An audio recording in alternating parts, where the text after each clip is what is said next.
0 to 100 kph in 6.8 seconds. Now that figure is nothing to scoff at. To put it into perspective, if you want something quicker to 100, the minimum that you'd have to get is a BRZ or a GR86, both of which are sports cars that cost over 2.3 million pesos. This car right here claims that 0 to 100 time. This is the GAC Empow GE, and it only costs a little over 1.3 million pesos. Is it worth your money? Hell yeah. I mean, let's find out.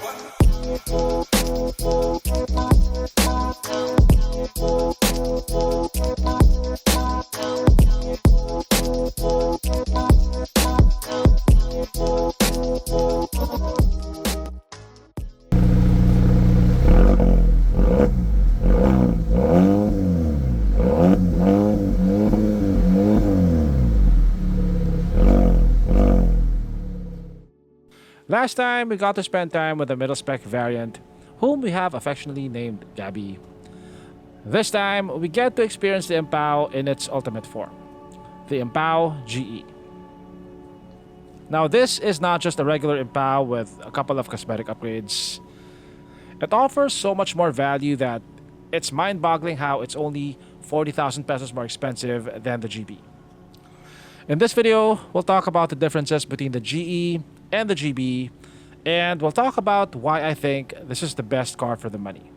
I think the mid-spec Empow GB is a good-looking car, if a bit understated. This top-spec Empow GE, on the other hand, is not understated at all.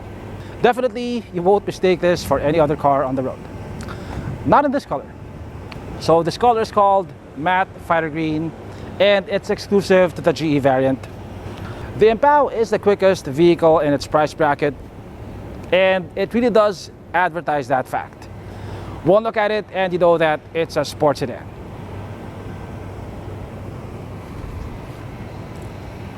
There's a lot more going on at the front of the GE than the GB. It's almost bordering on busy, but I like how a lot of it is functional. You get these air scoops over here and also over there, which are both real. It gets additional details here, like this faux carbon fiber accent over here. The grille insert is different. This gets vertical slats, while the GB gets horizontal slats.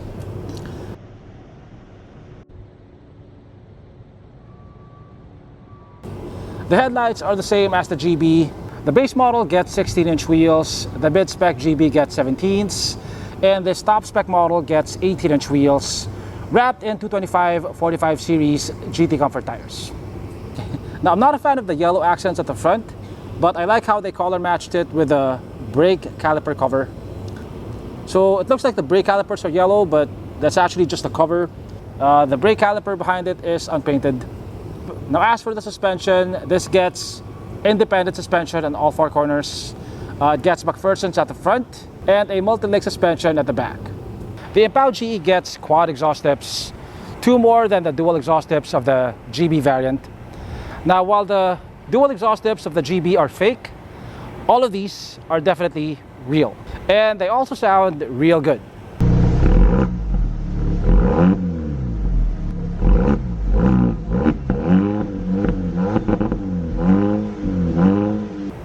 So not only is the Empow GE the quickest in its segment, I'd say it's also the best sounding. Down here it gets a faux carbon fiber diffuser. The taillights are the same as the GB variant. Now, like the GB, there is no dedicated button for opening the trunk over here. To open it, you can use the key fob, you can press a button on the dashboard, or you can do this.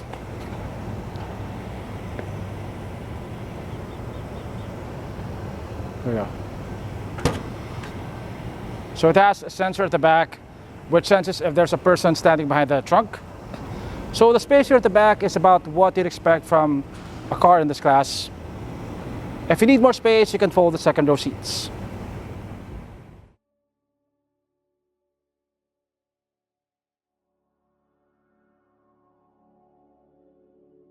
So the Empow GE has the same engine as the GB. So this puts out 174 horsepower and 270 Newton meters of torque. It's coupled to a 7-speed dual clutch transmission. Now looking at the engine bay, it is quite full. And the first thing that I noticed here is that thing at the top which says Mega Wave Power. Now apparently that's a liquid cooled intercooler. And as you can see, there are coolant lines running towards it. The interior of the Empow looks premium and it also looks sporty. It doesn't look like it belongs to a car that sells for just 1.3 million pesos.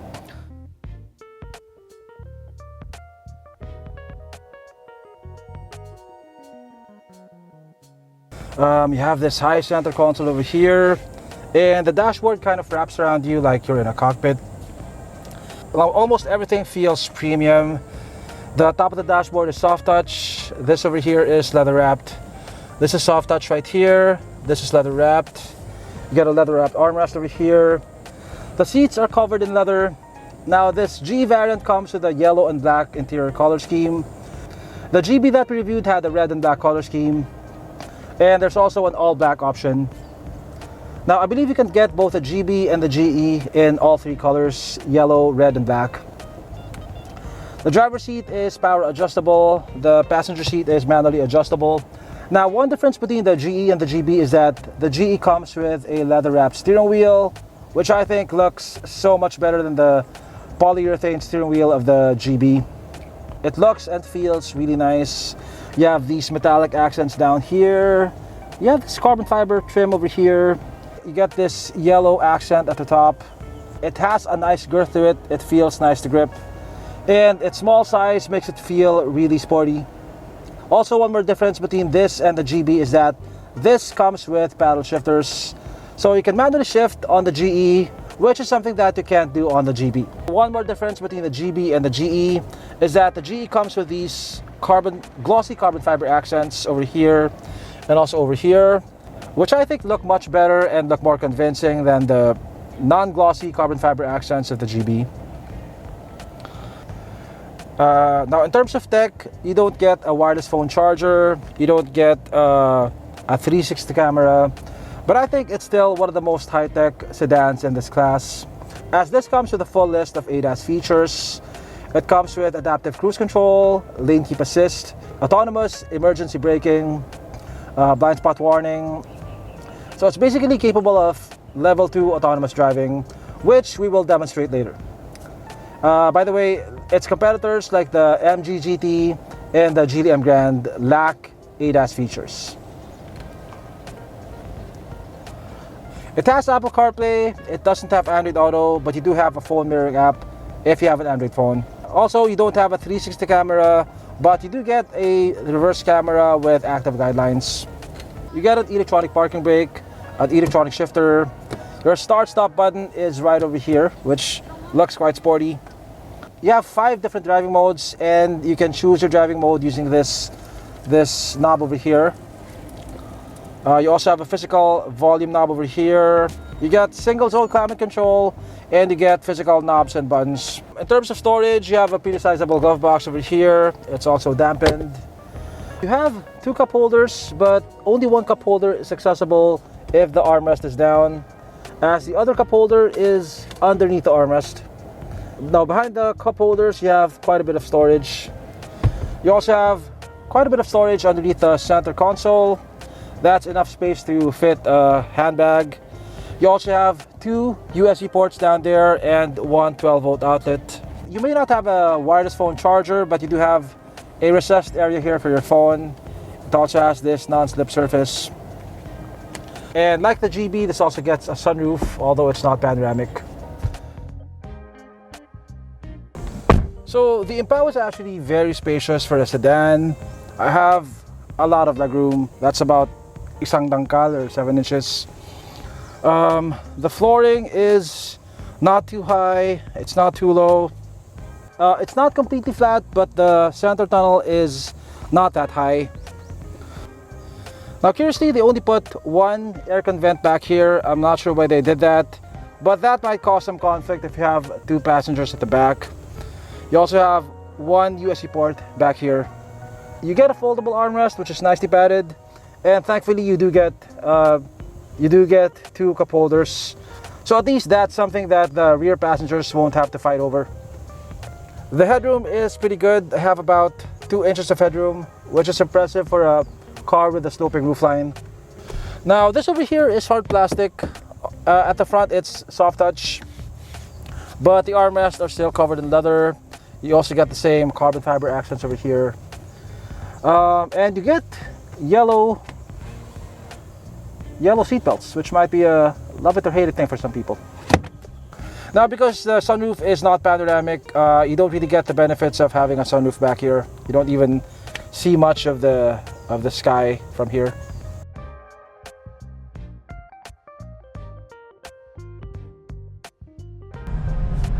The Empow comes with GAC's full suite of ADAS features. So right now we have adaptive cruise turned on, and as you can see, my right foot is not doing anything. It's not stepping on the brakes, it's not stepping on the gas, and the vehicle is automatically speeding up and slowing down depending on the speed of the car in front of me. So right now it's going to apply the brakes. As you can see, it's slowing down. It can even come to a complete stop, and it will resume again when the vehicle in front of you moves. So this is useful on long road trips, but even more so in stop and go traffic like this, because it reduces your workload by a lot, as you don't have to constantly move your feet left and right. This also has lane keep assist, which automatically steers the car so you don't veer off your lane, and it works at any speed. It doesn't just work on the highway. This also comes with blind spot warning, autonomous emergency braking, and a rear cross traffic alert. So you can see it automatically applies the brakes. Now, even if you don't have adaptive cruise turned on, this also has autonomous emergency braking, which will automatically apply the brakes at the last minute if it calculates that a collision is imminent. Like most modern adaptive cruise control systems, the adaptive cruise of the Empow GE is very reliable. On straight roads with no intersections and no traffic lights, you barely have to touch the pedals. Like this is EDSA Ortigas to Cubao, and as you can see, my feet only moved a couple of times. The lane keep assist system, like most modern lane keep assist systems, is not as reliable. When the lines on the road become blurry, it can get confused. It's still a useful feature to have though, although not as useful and not as reliable as adaptive cruise control. Anyway, these are still called driver assist features because they're only supposed to aid you. You're still supposed to have your eyes on the road the whole time so you can intervene if ever you have to. Like I've said before, buying a car like the Empow and only driving it in city traffic is like getting a high-end gaming computer and only running MS Word. So I took her somewhere where she could stretch her legs. The Empow GE comes with a valved exhaust system, so when you're in any mode aside from eco mode, it is much louder than the GB. The louder exhaust of the GE definitely adds a lot more drama to the experience. Now, I'm not sure if the suspension is different. It's not on the brochure, but it feels flatter on the corners for some reason.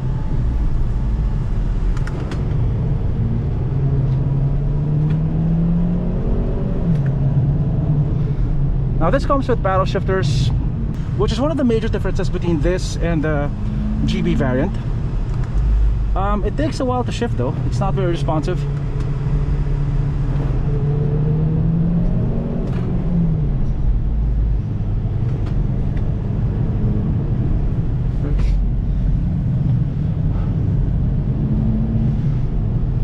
The brakes of the car are pretty good.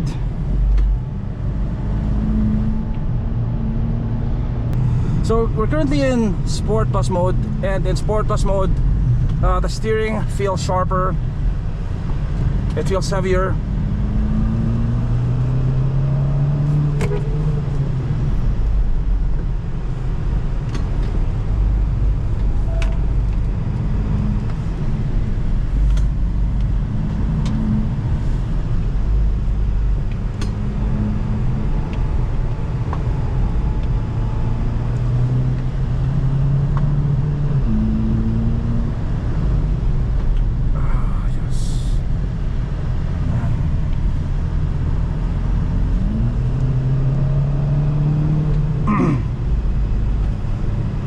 Yeah, definitely the power delivery is not very linear.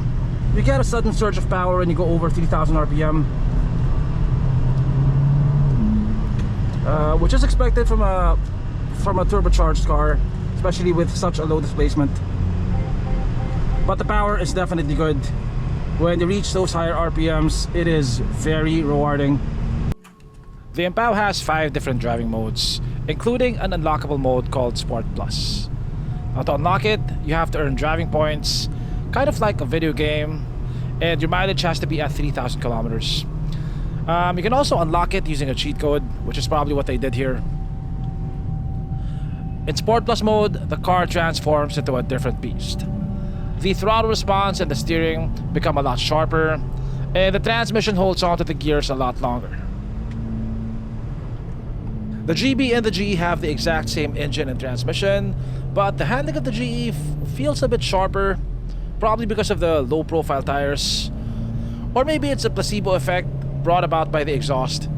It just feels a lot more like a sports sedan with the louder exhaust. It's almost addictive.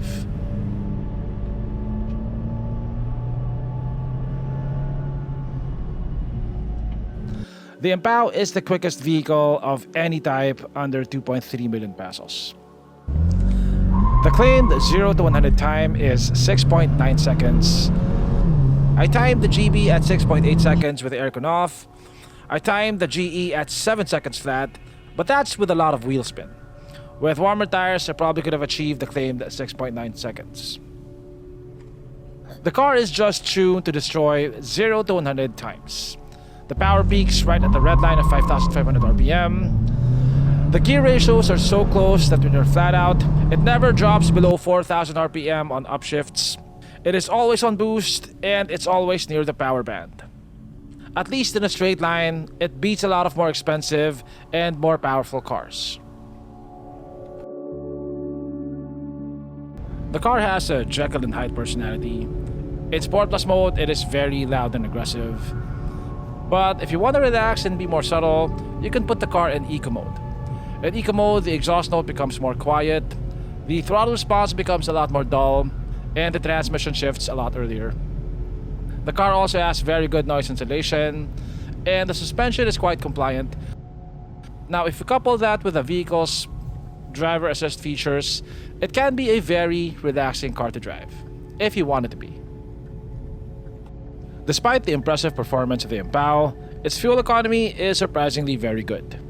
I got 19 kpl on the highway and around 11 kpl in the city. To get those numbers though, I had to really rein myself in, as the throttle pedal of the car is very addictive. Rarely do I get to like a car so much that I'm inspired to write a love letter to it. But I came close to doing it for the GAC Empow. The Empow ticks a lot of the boxes that you'd want in a modern daily car. It's practical, it's fuel efficient, it's spacious, it's comfortable, it's safe, it has plenty of tech. And on top of all that, it offers an adrenaline rush that you can't get from any other car in its price bracket. If I had 1.3 million pesos to spend on just one car, this would be one of my top choices.